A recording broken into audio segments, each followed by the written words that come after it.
আজকের এই মাহফিলের চিত্রটা, দৃশ্যটা, নকশাটা আমাদের দুরূদ আর সালাম সহ আল্লাহ পাক তার প্রিয় নবী, শ্রেষ্ঠ নবী, আশরাফুল আম্বিয়া, তাজদারে মদিনা, সরকারে দু আলম মুহাম্মদুর রাসূলুল্লাহ সাল্লাল্লাহু আলাইহি সাল্লামের রওজায়ে আতরে ফেরেশতাদের মাধ্যমে পৌঁছায়া দিয়েছেন। এতে আপনারা খুশি না বেজার? আমার কথাগুলো আপনারা লক্ষ্য রাখতে হবে। আমার উপস্থাপনা কি হবে, আমার অঙ্গি ভঙ্গি কি হবে, সেই দিকে লক্ষ্য না রেখে আমি আমার জবান দিয়ে কি বলতে চাই আপনাদেরকে সেই দিকে লক্ষ্য রাখতে হবে। কথা বলেন ঠিক কিনা? আমার বিষয়টা কি, আমি আপনাদেরকে কি বলতে চাই ওই দিকে লক্ষ্য রাখলেই আজকের এই মাহফিলে আসাটা সার্থক হবে। আমাদের সমাজে, আমাদের দেশে কতগুলো বিষয় নিয়ে ভুল বোঝাবুঝি আছে। আর একটু সামনে আসলে ভালো হয়। আমি যদি চেহারা দেখি ওলামাই কেরামের, আমারও সগীরা গুনাহ মাফ হয়ে যাবে। হুজুর এখন বিশ্বাস হয় না আপনারা? সগীরা গুনাহ মাফ। আমাদের দেশে, আমাদের সমাজে ভুল বোঝাবুঝি কি, একই সমাজে, একই মহল্লায়, একই ঘরে, একই গ্রামে আমাদের মধ্যে মতানৈক্য আছে। কেউ কেউ বলে আমাদের নবী প্রত্যেক মাহফিলে জায়গায় জায়গায় উপস্থিত হয়, হাজির হয়। কথা বলেন ঠিক কিনা? আসলে রসুল প্রত্যেক জায়গায় জায়গায় হাজির হতে হয় না। আল্লাহ রাসূল নিজে বলেছেন হাদিসের কথা, যারা আমি নবীর রওজার পাশে গিয়ে আমাকে সালাম দেয়, সালাম দিবে, দরুদ শরীফ আমি নবীর উপরে পড়বে, রওজার ভিতর থেকে আমি নবী আমার উম্মতের সালাম এবং দরুদ নিজ কানে শুনি। এই কথা দ্বারা আমাদের বোঝা উচিত যে আমরা নবী রওজা মুবারকে সরাসরি সশরীরে জিন্দা। কথা বলেন? রাসূল যে রওজাতে জিন্দা, এর মধ্যে আমাদের কোনো সন্দেহ আপত্তি? সরাসরি রাসূল রওজা মুবারকে জিন্দা আছেন, এই কথাটা, এই বিশ্বাস, এই আকীদা সমস্ত হক্কানি উলামায়ে কেরামের, এবং রাসূল রওজাতে জিন্দা আছেন, এটা আহলে সুন্নাত ওয়াল জামাতের আকীদা। কোন আহলে সুন্নাত ওয়াল জামাত? পোস্টাল লিফলেটে লেখে লেখে যারা আহলে সুন্নাত ওয়াল জামাত প্রমাণ করতে চায় তাদের নয়, সরাসরি খাঁটি আহলে সুন্নাত ওয়াল জামাতের আকীদা। নবীজি রওজা মুবারকে জিন্দা আছেন, এই কথা উলামায়ে দেওবন্দি বিশ্বাস করে। নবী রওজা মুবারকে জিন্দা আছেন, এই কথা বাংলাদেশের সমস্ত কওমি উলামায়ে কেরাম বিশ্বাস করেন। নবী রওজাতে জিন্দা আছেন, এই কথা বাংলাদেশের এবং সারা দুনিয়ার তাবলীগওয়ালারা বিশ্বাস করে। এখানে সন্দেহ দূর হইল কি হইল না? নাকি দ্বিমত আপনারা? কিন্তু আমরা উপরে কিছু কিছু ভণ্ডরা অপবাদ, অপপ্রচার দিয়ে থাকে, যার কারণে সমাজের কিছু কিছু সাধারণ মানুষ আমাদের হক্কানি উলামায়ে কেরামকে দেখলেই তাহারা চেহারা ঘুরায় ফেলে, সালাম দিতে চায় না, মন্তব্য করে, যে এই হুজুরটা এই দলের, কথা বলেন, এই যে মন্তব্য করলো, সাধারণ লোকেরা যার দ্বারা সন্দেহ ঢুকলো, সে কিয়ামতের মাঠে আল্লাহর আদালতে জবাবদিহি করতে হবে। তুমি মিথ্যা উপবাদ দিয়ে মিথ্যা প্রচার করে একজন হক্কানি আলিম থেকে যাদেরকে দূরে রেখেছো, অবশ্যই অবশ্যই আল্লাহর আদালতে জবাবদিহি করতে হবে। রাসূল পাক সাল্লাল্লাহু আলাইহি সাল্লাম বলেছেন হাদিসের দ্বিতীয় খণ্ডে, অর্থাৎ প্রথম কলিতে আল্লাহ রসুল বলেছেন রওজার পাশে গিয়ে সালাম দিলে দুরূদ শরীফ পড়লে শুনি, আর শেষ অংশে বলেছেন দূর থেকে যারা আমাকে সালাম দিবে, আমি নবীর উপরে দুরূদ শরীফ পড়বে, আমি নবীর রওজাতে আল্লাহ পাক ফেরেশতাদের মাধ্যমে আমার উম্মতের দুরূদ, আমার উম্মতের সালাম ফেরেশতাদের মাধ্যমে আমি নবীর রওজাতে পৌঁছায়া দেন। পৌঁছায়া, কথা বলেন, পৌঁছায়া দেন। এতে প্রমাণ হয় আমাদের নবী রওজাতেই আছেন, রওজাতেই থাকবেন, রওজাতেই আছেন, নাকি? কথা বলেন, এটা আমার কথা নয়, এটা বিশ্ব নবীর কথা, রাসূল পাকের কথা। বিশ্বাস করুন, করতে হবে। তুতির জোরে ফুতি পড়া যায়, কোরআন শরীফ হাদিস পড়া যায় না। তুতির জোর থাকলে ছন্দ মিলে ফুতি পড়ন যায়, আর কোরআন হাদিসের ইলম ভিতরে না থাকলে তুতির জোর থাকলেই পড়া যায় না। তা আমরা দেখো তো তুতির জোরে ফুতি পড়ে, পরিষ্কার হাদিস।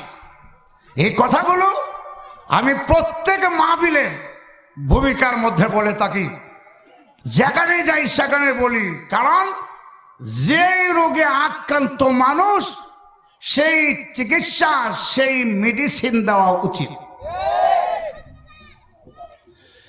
আল্লাহর নবী বিশ্ব নবী বলেছেন রওজার পাশে গিয়ে যখন আমি নবীকে সালাম দেওয়া হয়, দুরূদ শরীফ পড়া হয়, রওজার ভিতর থেকে আমার উম্মতের সালাম আর দুরূদ আমি নবী নিজ কানে শুনি।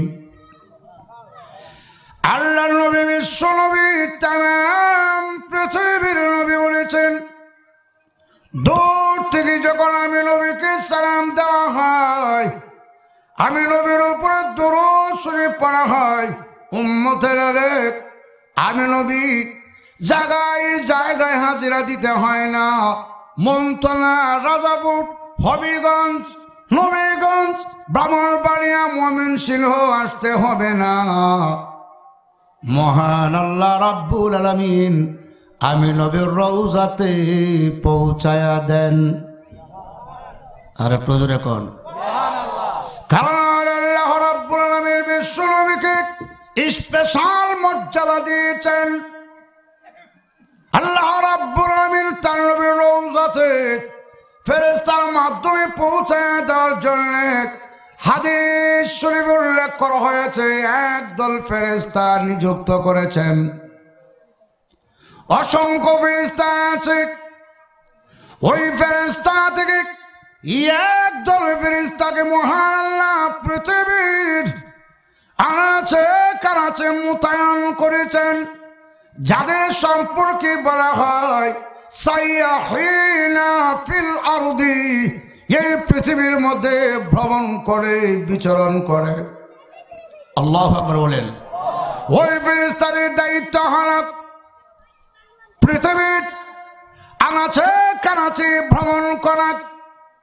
ওই ফেরেশতাদের দায়িত্ব হলো পৃথিবীতে বিচরণ করা। যখন ওই দেখে নবীর উম্মতেরা আল্লাহ নবী বিশ্ব নবীর উপরে দুরূদ শরীফ পড়েন এবং সালাম দেয়, ওই ফেরেশতারা উম্মতের নাম ধরে ধরে বিশ্ব নবীর রওজাতে পৌঁছায়া দেন। এই অনুপাতে আমরা বিশ্বাস করি আমাদের দুরুদার সালাম আল্লাহ পৌঁছায়া দিয়েছেন। কথা বলেন।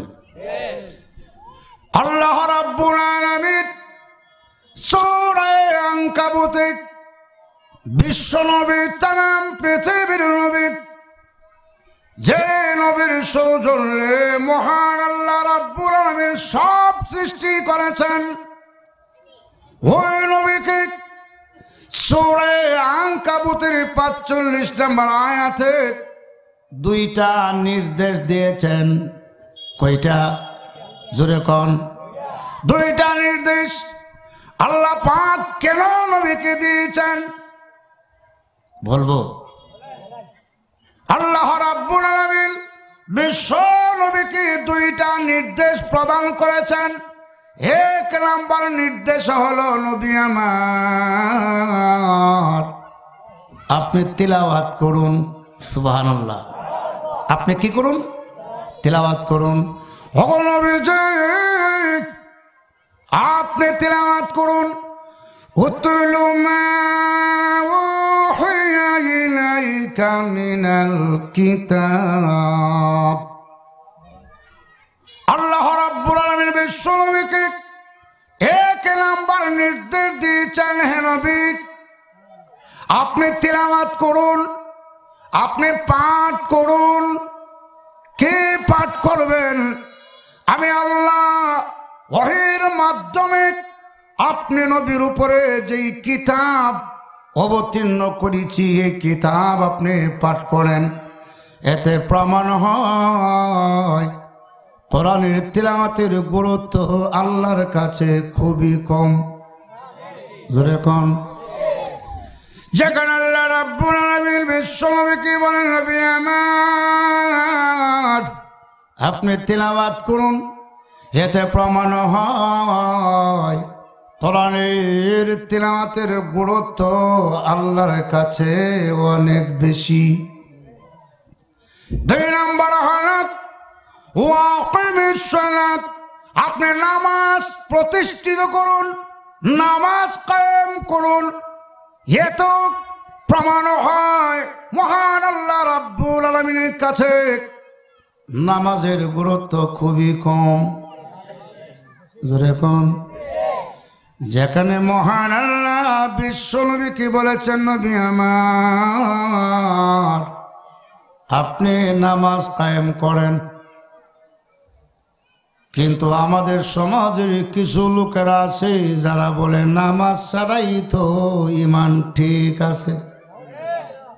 যেরকম নাই অনেক সময় এসে বলে, হুজুর এইভাবে বুকে তাৎপর মেরে বলে, কাবরে টান দিয়ে বলে, যদিও নামাজ না পড়ি ঈমান ঠিক আছে, ঈমান বড় শক্ত। আমি একদিন বললাম, হে ভাই আপনার ঈমান শক্ত না, মনে হয় বুক শক্ত। আপনার ঈমান শক্ত না, বুক শক্ত। কারণ আপনি বুকের মধ্যে তাৎপর দিতেছেন, তাহলে বোঝা যায় বুকটা শক্ত। ঈমানও তাৎপর দিয়া দেখেন শক্ত না নরম। ঈমানে তো তাৎপর না দিয়ে দেখেন ঈমান কতটুকু শক্ত। দোয়া হলেন আল্লাহ রাব্বুল আলামিন তার বিশ্ব নবীকে কোরআনের তিলাওয়াতের কথা কেন বললেন? এই কেন বললেন, কেনটা জানার জন্য মানুষ ওয়াজ এবং তাফসীর মাহফিলে আসে। এরকম কেনটা আমাদের সমাজে কেন টেন নাই, টান দিলে হয়। তখন মনে হয় আকাশ থেকে ফেরেশতা নামছে। টান দিলে হয়, সুর দিলে হয়। কিছু কিছু মানুষরা বলি এত টান এত সুর দিছে, মনে হয় মারিফতের মহাসম্রাট। মজুরে কোন আল্লাহ রাব্বুল আলামিন বিশ্ব নবীকে কোরআনের তিলাওয়াতের নির্দেশ কেন দিলেন, এই কেনটা আমাদের জানতে হবে। আল্লাহ রাব্বুল আলামিন আমাদের নবীর উপরে যখন কোরআনে কারীম নাজিল করা শুরু করলেন, আর নবীজি তিলাওয়াতের কাজও চালিয়ে দিলেন। সুবহানাল্লাহ। আল্লাহ নবী যখন কোরআনের তিলাওয়াতের কাজ শুরু করে দিলেন, তখন দেখা যায় কোরআনের তিলাওয়াতের প্রভাবে প্রভাবিত হয়ে আল্লাহ নবীর কাছে এসে কালিমা পড়া শুরু করলেন। গোসল দিয়ে মানুষ পরিবর্তন হয় না, আল্লাহর কোরআনের তিলাওয়াতের মাধ্যমে মানুষের অন্তর পরিবর্তন হয়। কারণ হলো এই কোরআন পৃথিবীর কোন মানুষের নয়, এই কোরআন শরীফ মহান আল্লাহর পক্ষ থেকে নাজিল করা হয়েছে। কথা কোন তানজিলুম মির রাব্বিল আলামিন।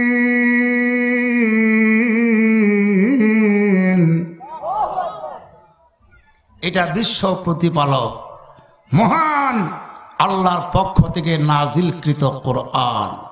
এই কোরআনের দাওয়াত এবং তিলাওয়াত যখন বিশ্বনবী মক্কা নগরে শুরু করলেন, কোরআনের তিলাওয়াতের প্রভাবে প্রভাবিত হয়ে শিরিক আর বিদআত থেকে, শিরকিয়ত থেকে, কুফরিয়ত থেকে বের হয়ে আলোর দিকে চলে আসছে, কালিমা পড়া শুরু করছে। তখন আবু জাহেলের সহ্য হয় না, উতবা সাহেবের সহ্য হয় না, মক্কার কাফেরদের অন্তরে অশান্তির আগুন জ্বলে উঠল। কেন জ্বলে উঠেছে? আমাদের কাছ থেকে মুহাম্মদের কাছে চলে যায়, মুহাম্মদের দল বড় হয়ে যাবে। আজও দেখবেন হক্কানি উলামায়ে কেরামের আলোচনার দ্বারা বহু জায়গায় আমি দেখেছি ভণ্ড পীরকে তালাক দিয়ে হক্কানি পীরের কাছে এসে বায়াত হয়েছেন। কথা বলেন ঠিক কিনা? ভণ্ড পীরের কাছে যায় না, ভণ্ডের ছোঁয়া লাগায় না, হক্কানি আলিমের তিলাওয়াত শুনে, আলোচনা শুনে পরিবর্তন হয়ে যায়। কথা কি ঠিক? কেন পরিবর্তন হয়? হক্কানি উলামায়ে কেরাম বিশুদ্ধ আলোচনা করেন, কোরআন হাদিসের আলোচনা করেন। এই জন্য কোরআন এবং হাদিসের প্রভাবে প্রভাবিত হয়ে তাদের অন্তরের চোখ যখন খুলে যায়, তখন বুঝতে পারে এতদিন যেখানে ছিলাম সেখানে শিরিক আর বিদআতের সাগর। নাকি বুঝতে পারে? দিন দিন শুধু হক্কানি উলামায়ে কেরামের কাছেই লোক বেশি হয়। যেখানে দেখবেন হক্কানি উলামায়ে কেরাম কম, সেখানে দিন দিন হকের দিকে মানুষ আসতেই থাকে। এদের বিরুদ্ধে কথা বলে, এদের বিরুদ্ধে ষড়যন্ত্র করে সাধারণ মানবদেরকে ফিরায় রাখা সম্ভব হয় না। আমি বাস্তব দেখেছি। কারণ দাঁত যতই শক্ত হোক আর জিহ্বা যতই নরম হোক, জিহ্বা কিন্তু স্থায়ী আর দাঁত অস্থায়ী। আর দেখবেন জিহ্বার শত্রু কিন্তু দাঁত। 32টা দাঁত সব সময় চেষ্টা করে এই জিহ্বাকে কিভাবে আটকানো যায়। বিশ্বাস হয় না? জিহ্বাকে কিভাবে আঘাত করা যায়, আটকানো যায়। এদের কাজ হলো, দাঁতের কাজ হইল এই চেষ্টা। কিন্তু জিহ্বা এত চালাক, একটা জিহ্বা এও একবারে নরম, কিন্তু 32টা দাঁতের শত্রুর মাঝখান দিয়ে আপ ডাউন করে।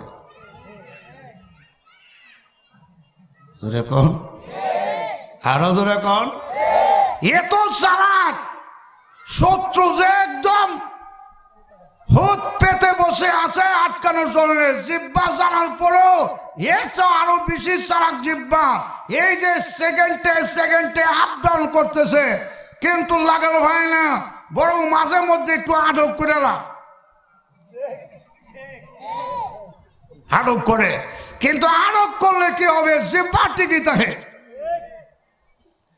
এই জিহ্বার বিরুদ্ধে ষড়যন্ত্রকারী দাঁত নামক শত্রু 32টা চেষ্টা চালিয়েও জিহ্বাকে শেষ করতে পারে না।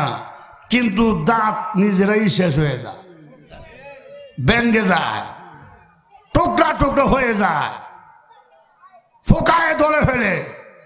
দাঁতের চিকিৎসা করতে হয়, কেন জিহ্বার চিকিৎসাও করতে হয় না। এই দাঁতের মধ্যে সিরিকার বিদাতে ধরে গেল।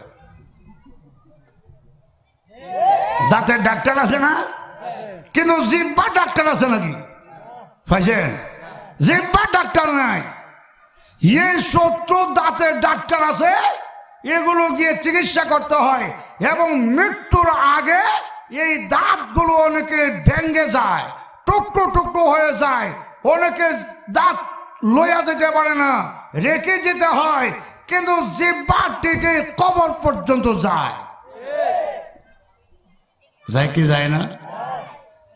সবাই কি দাঁত লইয়া যেতে পারেন? দাঁত তুই ওই যেমন লাগে, ঠিক তেমনি ভাবে হক জিহ্বার মতো নরম, আর বাতিল দাঁতের মতো শক্ত। দাঁতের মতো শক্ত, যেভাবে দাঁত ভেঙ্গে টুকরো টুকরো হয়ে যায়, ঠিক তেমনি ভাবে বাতিল সম্প্রদায় হক্কানি উলামায়ে কেরামের বিরুদ্ধে 24 ঘন্টা ষড়যন্ত্র করলেও হক্কানি উলামায়ে কেরামদেরকে পরাস্ত করতে পারে না, বন্ধ করতে পারে না, ঠিক স্থায়ী থাকে। আর বাতিল একদিন না একদিন ভেঙ্গে চুরমার হয়ে যায়। অসুবিধা হয় আপনারা? আল্লাহ তার নবীকে বললেন, হে নবী আপনি তিলাওয়াত করেন। কারণ যখন লোকেরা রাসূলের কাছে গিয়ে কালিমা পড়া শুরু করলো, তখন দেখা যায় এদের আর সহ্য হয় না। এখনো দেখবেন তাবলীগ জামাতে গিয়ে যখন মানুষ আস্তে আস্তে বাস্তব কথা মানুষ যখন ভর্তি হয়, তখনই দেখবেন পঞ্চমুখী হয়ে যায় তাদের বিরুদ্ধে মিথ্যা অপবাদ দেওয়ার জন্য, দেয় না? কিন্তু দিলে কি হবে, যে লোকটা মিথ্যা অপবাদ ছড়ায়, দেখা যায় এই লোকটাই তবলিগ গিয়া চিল্লা দিয়া গাঁটটি লাগাই লইছে। লাগাইনি কেন লাগা? এটা তবলিগওয়ালাদের কৃতিত্ব না, হকের প্রভাব, হকের প্রভাব, হকের। আল্লাহ রাব্বুল আলামিন বলেছেন,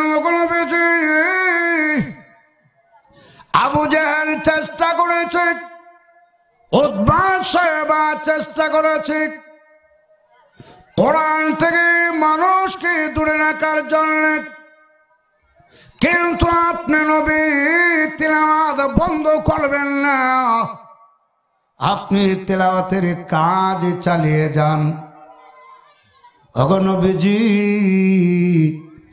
কাফেররা যারা কোরআনের বিরুদ্ধে কথা বলে, তাদের ভিতর হলো কুফরিয়তের অন্ধকার, তাদের ভিতর হলো শিরকিয়তের অন্ধকার। আপনি নবী তিলাওয়াত করুন, وَنُنَزِّلُ مِنَ الْقُرْآنِ مَا هُوَ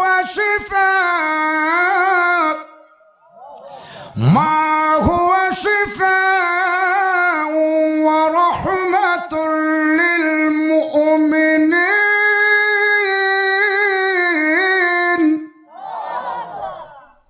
কোরআনের 1 এক একটা হরফের বিনিময়ে কমপক্ষে আল্লাহ পাক 10টা নেক লিখে দিবেন।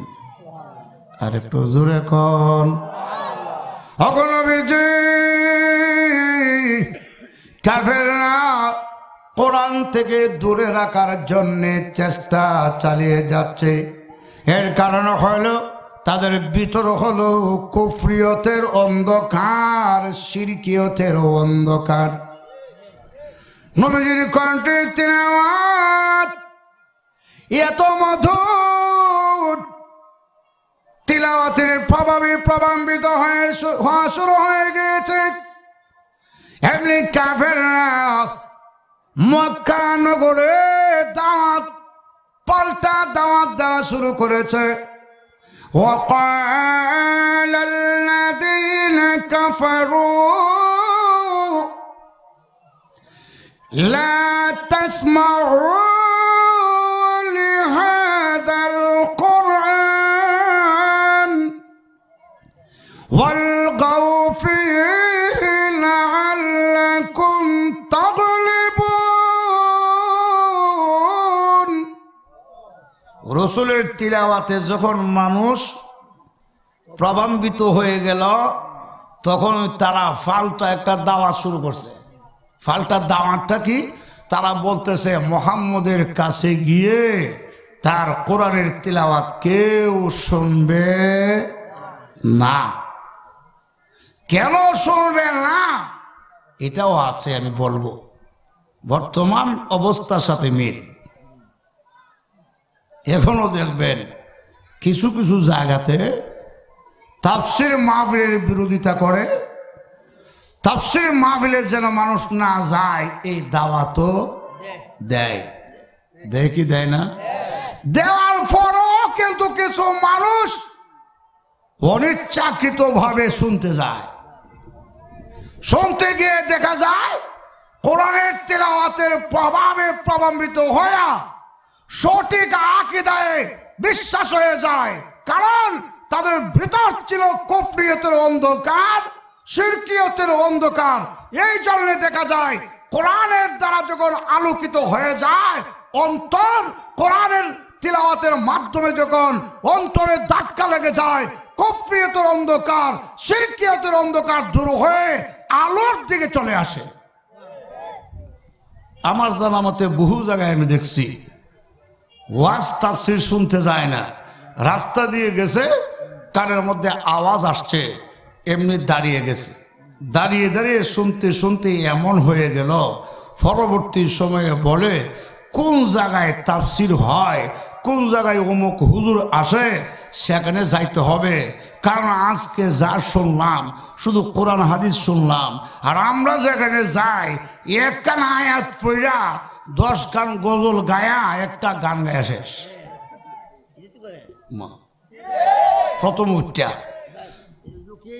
প্রথম উঠি হইব। এখনো তো জায়গায়ও আছে, জায়গা এখনো আছে, তারপরও সৌন্দর্যের জন্য একটু সামনের দিকে আসেন। অসুবিধা হয় না আপনারা?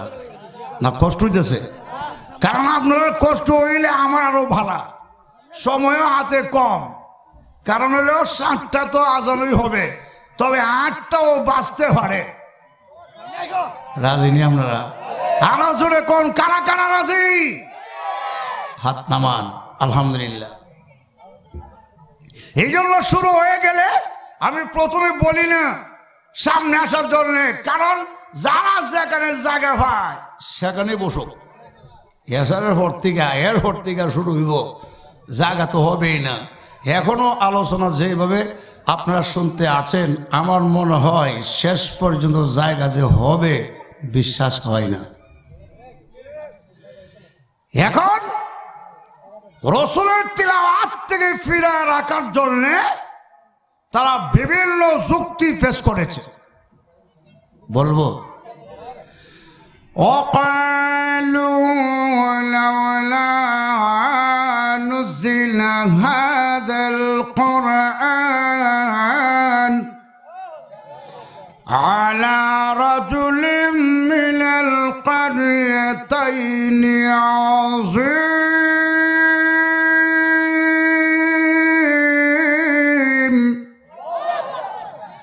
এই কোরআনের আয়াতে আল্লাহ পাক বলেন কাফেররা বলতো মুহাম্মদের কণ্ঠের তিলাওয়াত তোমরা কেউ শুনবে না, কারণ মুহাম্মদ যে কোরআন শরীফের কথা বলে আল্লাহ পাক নাজিল করেছেন এই কথাটা মুহাম্মদের মিথ্যা। নাউজুবিল্লাহ কোন কেন? মুহাম্মদের প্রতি আল্লাহ কোরআন শরীফ নাজিল করে নাই, করে নাই দিয়া একটা যুক্তিও পেশ করছে। কি পেশ করছে? যুক্তি। তোমরা যুক্তি আর উক্তি দিয়া কোরআন চলে না। আমরা দেশে এরকম কিছু যুক্তি উক্তি আছে, আমার বাজানো যুক্তি দেয়। তোমার এই যুক্তি আর উক্তি আমরাও বলা জানি, কথা বলেন ঠিক কিনা? যুক্তি উক্তি দিয়ে কোরআন হাদিসের কথা চলে না। ওরা যুক্তি দিয়েছিল হে আমাদের লোকেরা মুহাম্মদের কাছে কেউ যাবে না, কারণ মুহাম্মদ যে কোরআন শরীফের কথা বলে এটা আল্লাহ নাজিল করে নাই। আল্লাহ যদি নাজিল করত, এই যে বলতেছে যদি নাজিল করত, এই কথার মধ্যে বোঝা যায় করে নাই, যদি লাগাইছে। জোরে কোন ঠিক কিনা? যদি যদি যদি কি হইতে পারে, নাও পারে। আবার এদের মধ্যে এটাও প্রমাণ হয় যদি কিছুটা সন্দেহ হইতেও পারে, কিন্তু ওরা পারে বলে নাই। وقالوا لولا نزل هذا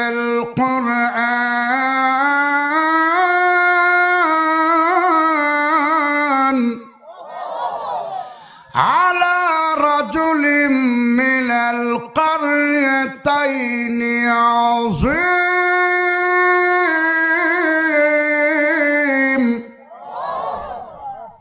তখনকার সময়ে মক্কা নগরে দুই গোত্রের দুই বড় বড় নেতা ছিল। একজনের নাম ওলীদ ইবনে রবিয়া আর অপরজনের নাম আবু মাসউদ। আবু মাসউদ সাকাফি। ওই লোকটা ছিল তায়েফের বড় সর্দার। একজন ওলীদ ইবনে রবিয়া আলা রাজুলিম মিনাল কারিয়াতাইনি আজিম। কারিয়াতাইন দুই গোত্র, আলা রাজুলিম মিনাল কারিয়াতাইন।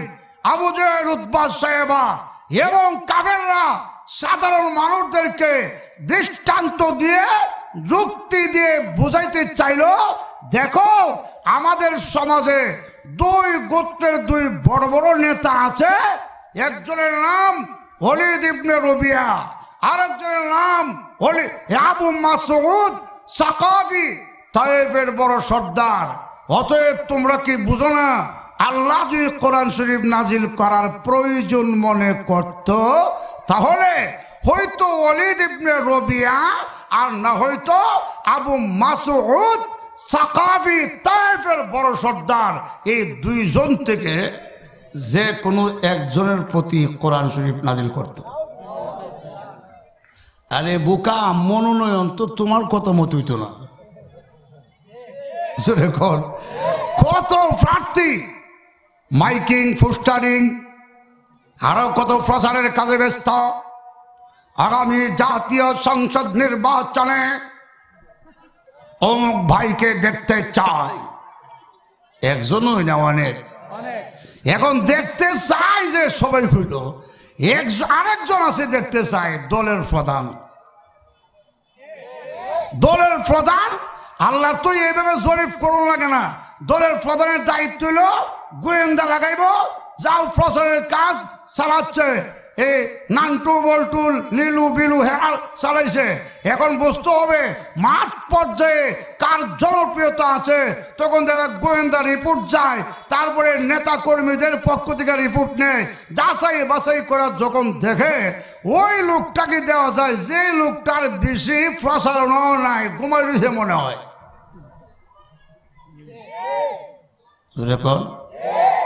এর আগে তো প্রার্থীর পক্ষে সবাই এইবার ভাইয়া লাইছে ভাইয়া লাইছে হয়ে গেছে এমপি। এমপি হয়ে গেছে গা। শেষ পর্যন্ত দেখা যায় দলের প্রধানে মনোনয়ন যাকে দেয় সেই কি হয়, প্রার্থী হয়। এরপরে অন্যান্য প্রার্থীরা অনেক সময় দেখা যায় আবার জিদে স্বতন্ত্র দাঁড়ায়। তো এরাও স্বতন্ত্র হয়েছে গা কাফেররা। কষ্ট হয়নি? খারাপ লাগতেছে? তখন ওই কাফেররা বলল, অতএব মুহাম্মদের প্রতি আল্লাহ কোরআন শরীফ নাজিল করে নাই। আল্লাহ পাক এই মর্মে বললেন, হে নবী আমার, হেরা এই কথা বলুক, হেরার ভিতরটা অন্ধকার। কিসের? কুফরিয়তের অন্ধকার, শিরকিয়তের অন্ধকার। এই জন্যে এই আজে বাজে কথা বলে। তাই আপনি এক কাজ করেন, কোরআন শরীফ তিলাওয়াত করেন, তিলাওয়াতের মাধ্যমে তাদের অন্তর আলোকিত করুন। তখন মিথ্যে দূর হয়ে যাবে, অন্ধকার দূর হয়ে যাবে, তখন সত্য উদ্ঘাটন হয়ে যাবে। কথা ঠিক কিনা জোরে কোন? আল্লাহ পাক বলেন, কইতামনি ওলামাই কেরাম আছেন উপস্থিত, আপনারা আমার কথাগুলোকে যাচাই করার চেষ্টা করবেন। ওই দিন শাহবাজপুর মাদ্রাসার কাছে একটি প্রোগ্রাম ছিল, যেখানে অনেক ওলামাই কেরাম, মুহাদ্দিস, হাফিজুল কোরআন সব উপস্থিত ছিলেন। আমি বলেছিলাম, আমার কথাগুলো যদি ভুল প্রমাণিত হয় আমাকে স্টেজে এসে বলতে হবে, আমি সেটা মেনে নেব। কারণ সত্য কথা যদি মিথ্যে হয়, এটা আমি ভুল বলি, আমি মেনে নিতে কোনো আপত্তি আছে কি? তবে তাকিদ করে কথা বলতে হবে, যাচাই বাছাই করে কথা বলতে হবে। আপনি কুশাইর করছেন, কুশাইর করলি এটার মধ্যে মেহনত করানো লাগে, মেহনত ছাড়া কুশাইর হয় না। এবার আপনারা জনি আমার খুব স্নেহের কুশাইরের সারা দিছিল করার লাগি, তা আমি করছি ঠিকই, ওই কিন্তু হওয়ার মতো কেন করার মতো করছি না। করার মতো করতে হইব, করার মতো করলে হওয়ার মতো হইব নাকি? এটার মধ্যে কি দেওয়া লাগে এটাও জানতে হবে, তারপরে কোশ্চেন করতে হবে। যাই হোক, কিছুটা হয়েছে আলহামদুলিল্লাহ, মানুষে খাইছে, তা আমিও খুশি হই। আমি করলাম দিকে না খাইলো নাকি, আর নাইলে হয় এটা আমার নেই না, মানে হকাত নষ্ট হয়ে যাবে। কষ্ট হয়েছে আপনাদের। এখন আল্লাহ পাক বলেন, গভীরভাবে বুঝতে হবে, আজ আমাদের সমাজের মানুষের ঈমান আকীদা নষ্ট করার জন্য 24টা ঘন্টা ষড়যন্ত্র করছে। আল্লাহ রাব্বুল আলামিন বলেছেন, হে কাফিররা, ওয়া ইন কুনতুম ফি রাইবিম মিম্মা নাযালনা আলা আবদিনা। কথা বলেন, হে কাফিররা, তোমরা বলেছো এই কোরআন আমি আল্লাহ মুহাম্মদের প্রতি নাযিল করি নাই। তোমরা বলেছ এটা মুহাম্মদ নিজে বানায়া বানায়া বলে, আর আমি আল্লাহর পক্ষ থেকে জানায়া দিলাম, কাফেররা রে, আমি আল্লাহ আমার স্বীয় বান্দার প্রতি যে কোরআন শরীফ অবতীর্ণ করেছি, এতে যদি তোমাদের সন্দেহ হয়, এতে যদি, এখানে শেষ নয়। আল্লাহ রাব্বুল আলামিন আমাদের নবীকে বান্দা উল্লেখ করেছেন। কি উল্লেখ করেছেন? আল্লাহ রাব্বুল আলামিন বলতে পারতেন, ওয়া ইন কুনতুম ফি রাইবিম মিম্মা নাযালনা আলা মুহাম্মাদিনা। পারতেননি? আরে আল্লাহ পারতেননি? সরাসরি, হে কাফেররা, আমি আমার বান্দার প্রতি যে কোরআন নাজিল, আমি আমার মুহাম্মদের প্রতি যে কোরআন নাজিল করেছি, এই কথাও আল্লাহ বলতে পারতেন, কিন্তু আল্লাহ আলা মুহাম্মাদিনা বলে নাই, আলান নাবিয়িনাও বলতে পারতেন, আলার রাসূলিনাও বলতে পারতেন। আল্লাহ রাব্বুল আলামিন আলা মুহাম্মাদিনাও বলে নাই, আলাল নাবিয়িনাও বলে নাই, আলার রাসূলিনাও বলে নাই। আল্লাহ বলেছেন আলা আবদিনা, আলা বান্দা। এখানে রসুলকে আল্লাহ বান্দা উল্লেখ করেছেন। এখন বুঝার বিষয় হলো বান্দা এখানে যে বললেন আল্লাহ কোন বান্দা? ওলামায়ে কেরাম তো বুঝে নিল বান্দা বলতে মুহাম্মদ সাল্লাল্লাহু আলাইহি সাল্লাম, কিন্তু সাধারণ মানুষ তো বুঝতে নাও পারে বান্দা, কারণ বান্দা তো আমরাও বান্দা। আমরা কি বান্দা না? এই জন্য ভালো করে বুঝতে হবে কোরআনের দাওয়াত বিশ্বনবী যখন দেওয়া শুরু করলেন, মক্কার কাফেররা তাও বলতেছিল মুহাম্মদের কাছে আল্লাহ কোরআন নাযিল করে নাই, মুহাম্মদ নবী নয়, মুহাম্মদ আমাদের মতোই একজন সাধারণ মানুষ। নাউজুবিল্লাহ কোন? মুহাম্মদ আমাদের মতোই সাধারণ একজন মানুষ। এই কথাটা তখনকার সময়ে মক্কার কাফের মুশরিকদের কথা ছিল, এই কথা তাবলীগওয়ালাদের কথা নয়। কারণ আমরা সমাজ ওই যুগের কথাটা না আমরা ধরে ফেলাইছি, আর আমরা কিছু লোকে বুঝে না, বুঝে কয়ে দিল তুই বুঝে। মুহাম্মদ আমাদের মতোই একজন সাধারণ মানুষ, এই কথাটা আমাদের কথা নয়, তাবলীগওয়ালাদের কথা নয়, দেওবন্দির কথা নয়, কওমিওয়ালাদের কথা নয়। আমাদের কথা হলো বিশ্বনবী মানুষ, তবে আমার মতো আপনার মতো সাধারণ মানুষ নয়। কথা বলেন। আল্লাহ রাব্বুল আলামিন আমাদের নবী সম্পর্কে বলেছেন আব্দুহু ওয়া রাসূলুহু, আব্দুহু ওয়া রাসূলুহু। মুহাম্মদ সাল্লাল্লাহু আলাইহি সাল্লাম আল্লাহর বান্দা ও রাসূল, রাসূল ও বান্দা ও বান্দা ও রাসূল, রাসূল ও বান্দা ও বান্দা ও রাসূল। আল্লাহ বলে দিয়েছেন কাফেররা রে, মুহাম্মদ আমার বান্দা ও এবং আমার প্রেরিত রাসূল। কথা কি ঠিক? কাফেররা বলেছিল মুহাম্মদ শুধু মানুষ, শুধু নবী নয়। এটা কোরআনের মধ্যে আছে।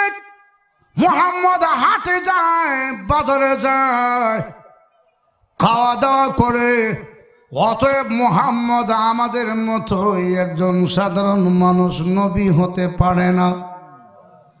আল্লাহ ডেকে ডেকে বলে কাফেররা রে, মুহাম্মদ নবী হতে পারে না, তোমরাও মুমিন হতে পারো নাই, তোমরাও মুমিন না। কারণ একটা মানছো আর একটা ছাড়ছো। বুঝেন কথা?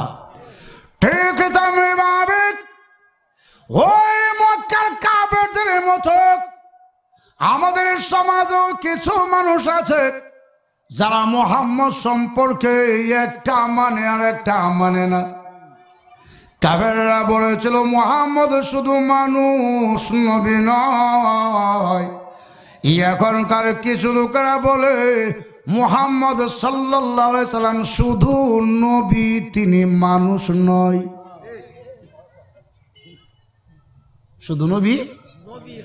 আল্লাহ আমার মনে হয় বলে এই যুগের মানুষদেরকেও বলতে চাই, যেইভাবে কাফেররা একটা মানলো আর একটা চাললো, চালার কারণে বেঈমান, এই যুগের মানুষরাও যদি একটা মানে আর একটা চারে খোদার কসম, সেইভাবে তারাও বেঈমান।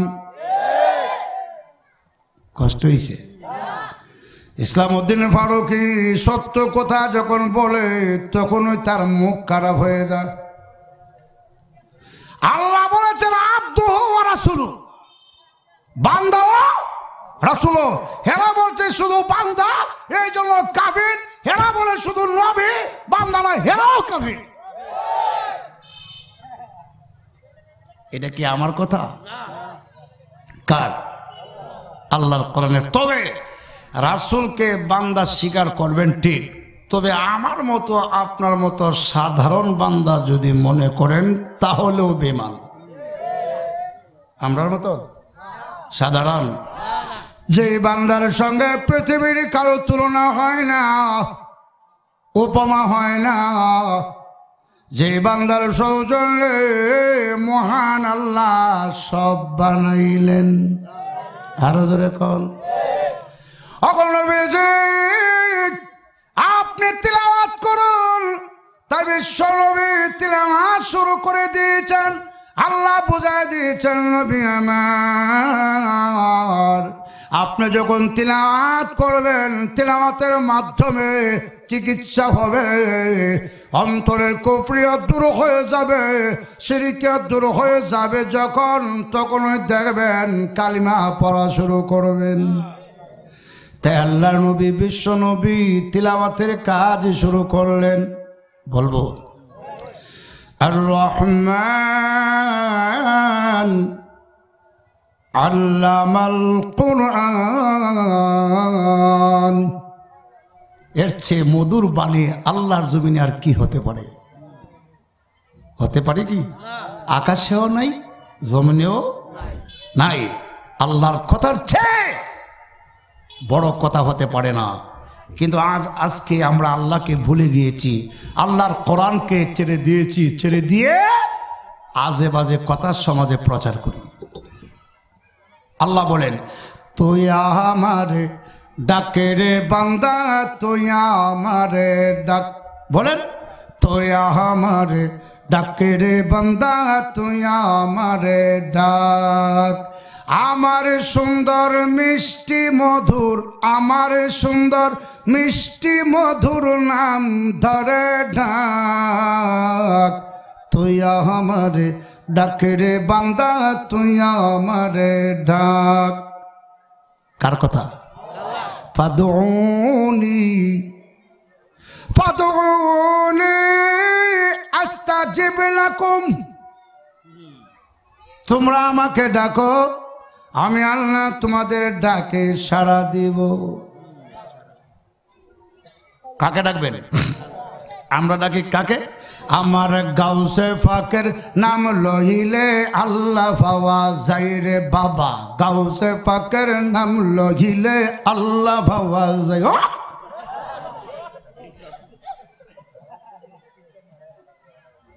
কাকে ডাক দিবেন? এই জন্য আল্লাহ বলেন, এটা আমাদের মুখ দিয়ে বলতেছি ছন্দ মিলায়, কিন্তু কথাটা কার? তুই আমারে ডাকে রে বান্দা, তুই আমারে ডাক। বলেন, তুই আমারে ডাকে রে বান্দা, তুই আমারে ঢাক। আমার সুন্দর মিষ্টি মধুর, আমার সুন্দর মিষ্টি মধুর নাম ধরে ডাক।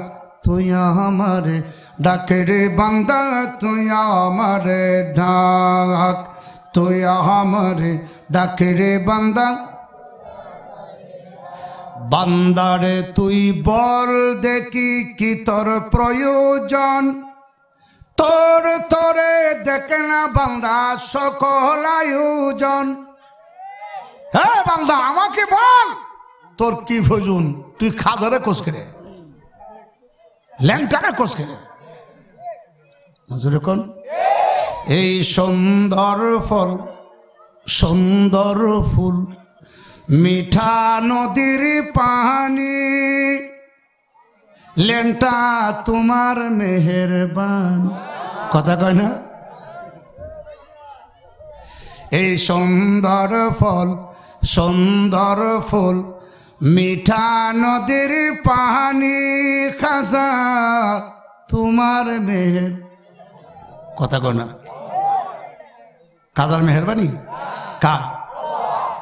বান্দারে তুই বল দেখি কি তোর প্রয়োজন, তোর তোরে দেখে না বান্দা সকল আয়োজন। অন্তরে গভীরে ঢুকে একবার জোরে হাত। তুই আমারে ডাকে রে বান্দা, তুই আমারে ডাক।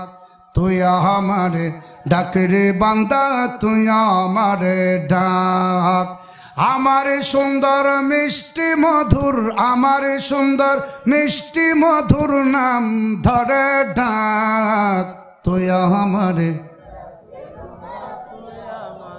এই কথাটা কি আমার কার কার ছিল এখন তৈরি সুন্দর ফল সুন্দর ফুল মিঠা নদীর মারাজাল বাহরাইন يلتقيان بينهما برزخ لا يبغيان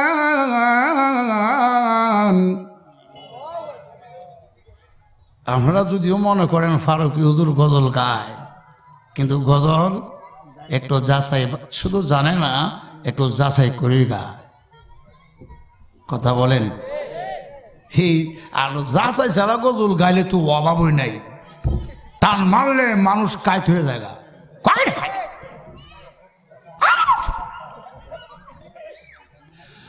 নবী যখন জন্ম নিল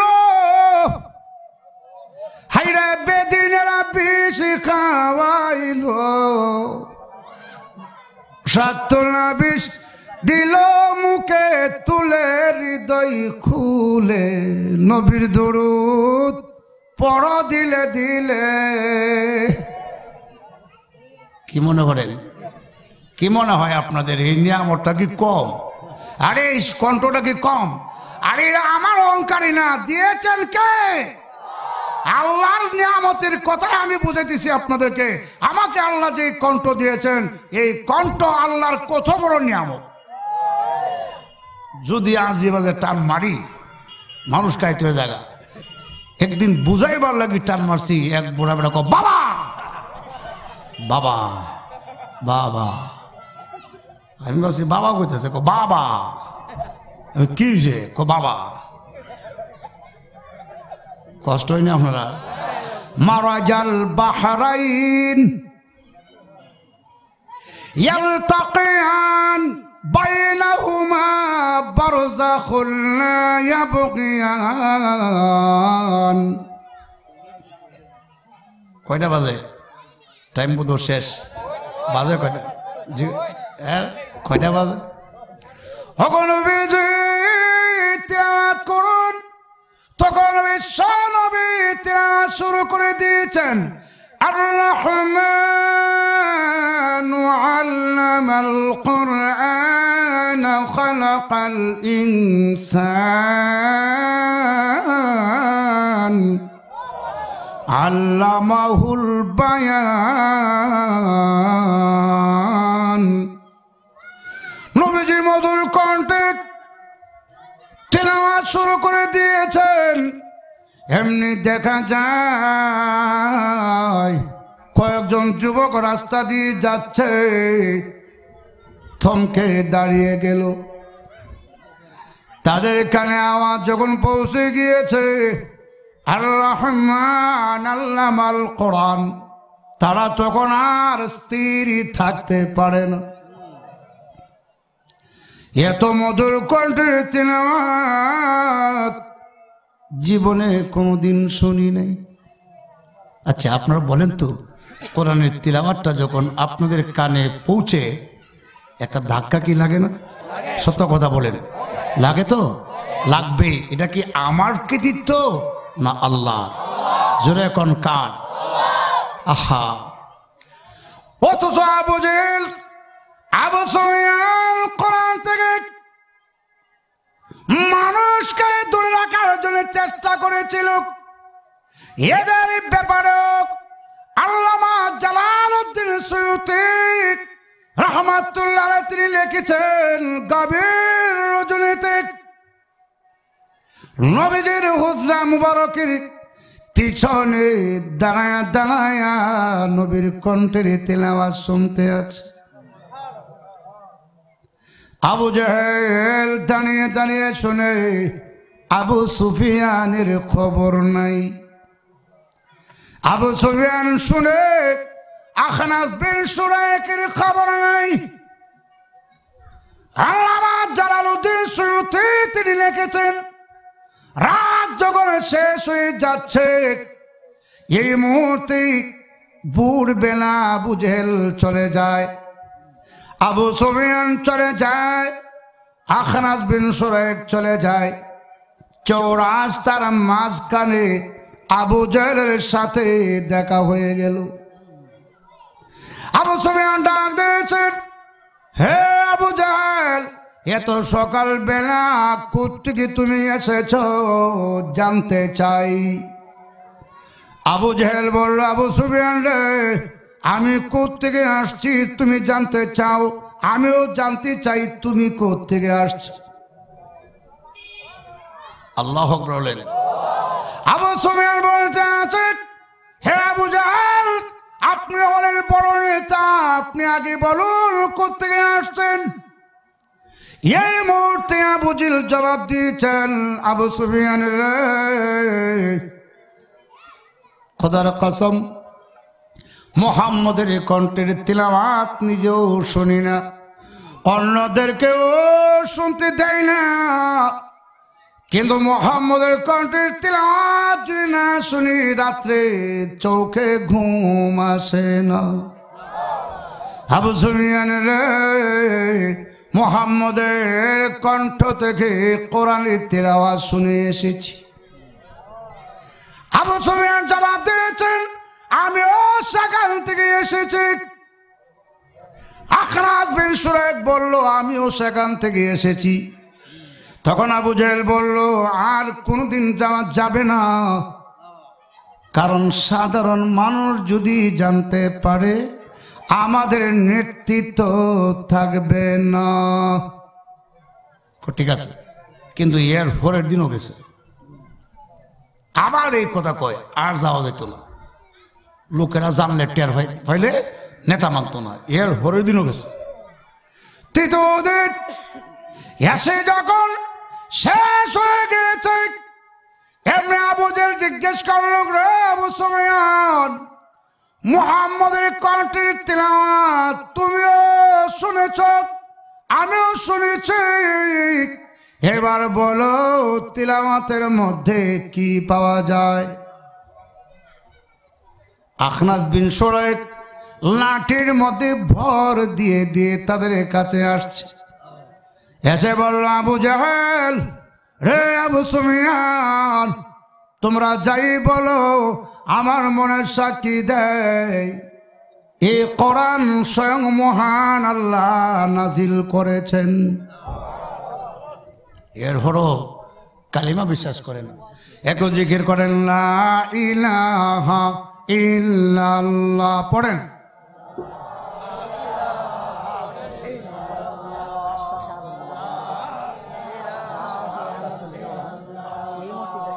লা ইলাহা ইল্লাল্লাহ, লা ইলাহা ইল্লাল্লাহু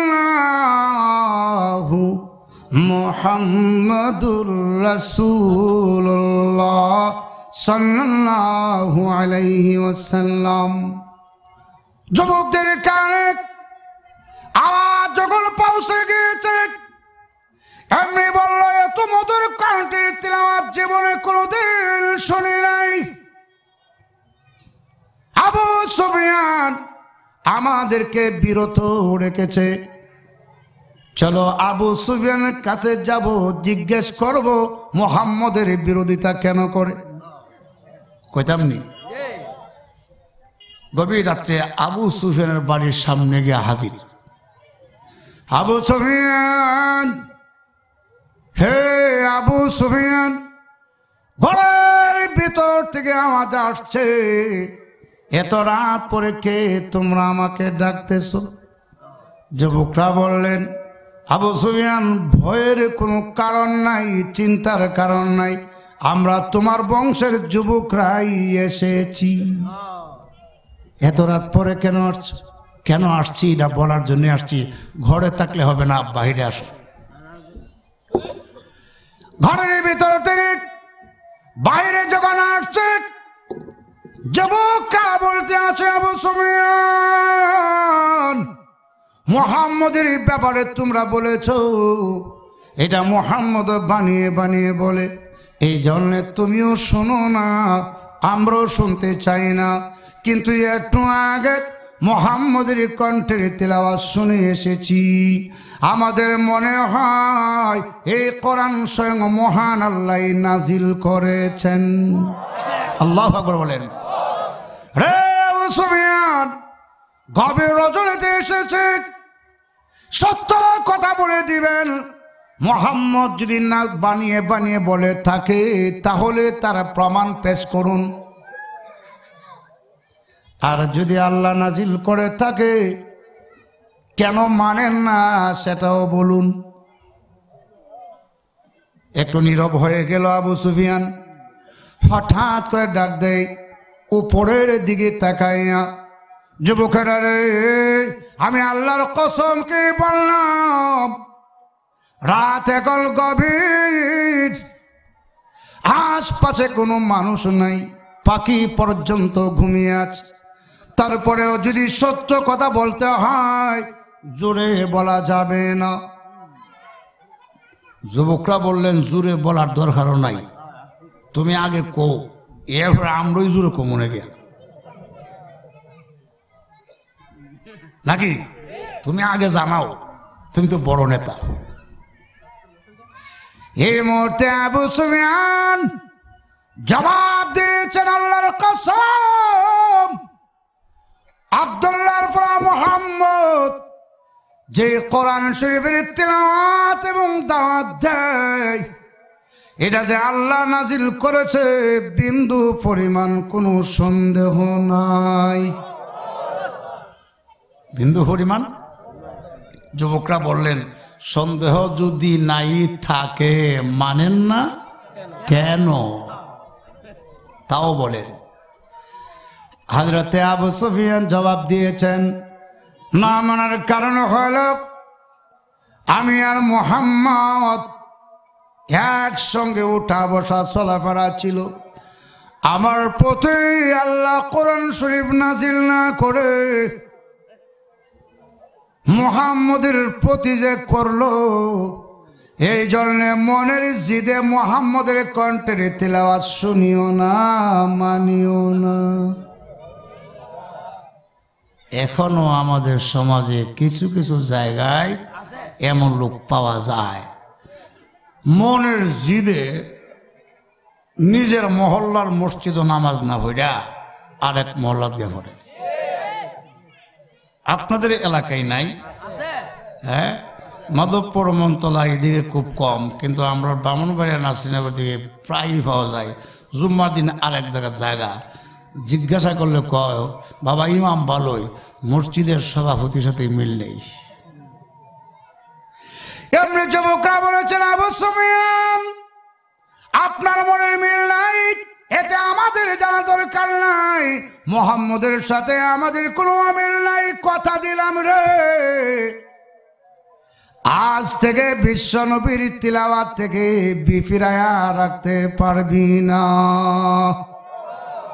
এমনি নবীজির কাছে দৌড়াচ্ছে, আল্লাহ নবীর কাছে গিয়ে বলতে আছেন, ওগো নবীজি, এতদিন জানতাম না আপনি যে আল্লাহর নাজিলকৃত কোরআন পড়েন, এখন থেকে বুঝতে পেরেছি সেই কোরআন মহান আল্লাহ নাজিল করেছেন, অতএব এই মুহূর্তে কালিমা পড়ায়া দেন, মুসলমান হয়ে যাব।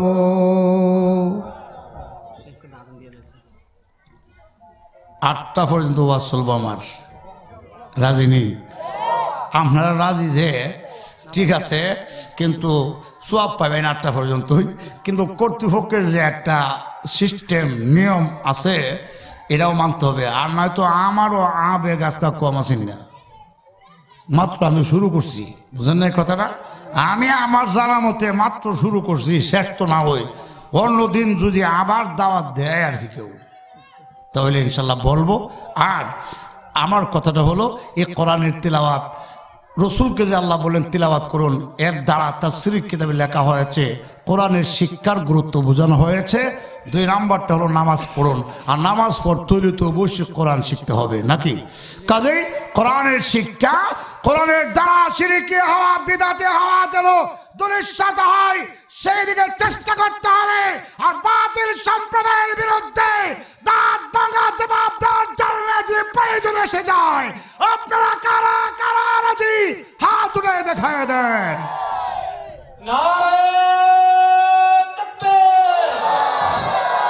দিন ইসলাম, দিন ইসলাম, দিন ইসলাম, দিন ইসলাম, আল্লামা ইসলামুল ফারুকি সাহেব।